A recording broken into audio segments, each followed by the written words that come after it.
దేశవ్యాప్తంగా సంచలనం సృష్టించిన పూణే యువ రియల్టర్ కేతన్ అగర్వాల్ హత్య కేసులో రోజుకొక కొత్త విషయం వెలుగులోకి వస్తోంది. కేతన్ను హత్య చేసే అరగంట ముందు నిందితురాలు సియా గోయల్ తన ప్రియుడు చేతన్ చౌదరికి ఫోన్ చేసినట్లు పోలీసులు గుర్తించారు. వారిద్దరూ కాల్ డేటా రికార్డుల ఆధారంగా పోలీసు ఈ విషయాన్ని కనుగొన్నారు. కోట నుంచి తోసే సమయంలో సియా నీళ్లు తాగుతున్నట్లు నటిస్తూ కింద కూర్చుందని తెలిసింది. అటు ఈ కేసు విచారణను వేగవంతం చేసేందుకు మహారాష్ట్ర ప్రభుత్వం ఫాస్ట్ కోర్టును ఏర్పాటు చేసింది.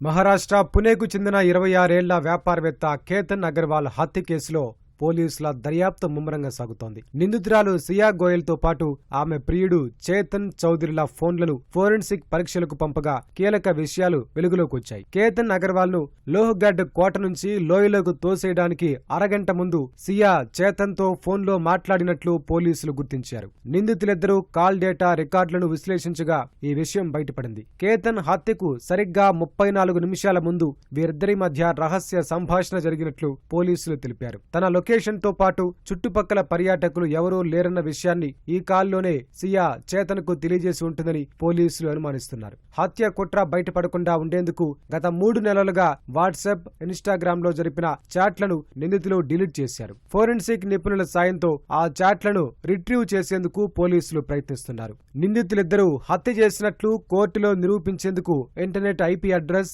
డిలీట్ చేసిన చాట్లు కీలకం కానున్నాయని పోలీసులు తెలిపారు. హత్యకు ముందు సియా తన ప్రియుడికి ఒక విజువల్ సిగ్నల్ ఇచ్చిందని పుణే రూరల్ పోలీసులు తెలిపారు. కేతన్ తనను పట్టుకుని లాగకుండా ఉండేందుకు నీళ్లు తాగుతున్నట్లు నటిస్తూ సియా నేలపై కూర్చుందని వెల్లడించారు. ఆ సమయంలోనే వెనక నుంచి వచ్చి కేతన్ ను కొండ పైనుంచి తోసేశాడని వివరించారు. లొకేషన్ ట్రేస్ కాకుండా ఉండేందుకు చేతన్ తన మొబైల్ ఇంటర్నెట్ ను ఆఫ్ చేసి ఫోన్ ను దుకాణంలో వదిలేశాడు. వేరొక ఉద్యోగి ఫోన్ ను తీసుకుని స్కూటర్ పై లోహ్గఢ్ కోటకెళ్లాడు. కారులో వెళ్తే కోట దగ్గరలోని టోల్ ప్లాజా సీసీ కెమెరాలో రికార్డ్ అవుతుందనే ఉద్దేశంతో అతను ఇలా చేసినట్లు పోలీసులు వెల్లడించారు. హత్యానంతరం అదే స్కూటర్పై పుణేకు తిరిగొచ్చి దుస్తులు మార్చుకున్నట్లు తెలిపారు. కేతన్ తో నిశ్చితార్థానికి ముందు సియా తన స్నేహితులతో కలిసి ఉదయపూర్ టూర్కెళ్లిందని, వారిలో చేతన్ కూడా ఉన్నాడని పోలీసులు తెలిపారు. పెళ్లి షాపింగ్ పేరుతో సియా కేతన్ నుంచి ₹1 కోటి తీసుకున్నట్లు పోలీసుల విచారణలో తేలింది. ఆ మొత్తాన్ని షాపింగ్ కోసం వాడకుండా నేరుగా తన ప్రియుడి చేతన్కి ఇచ్చేసింది.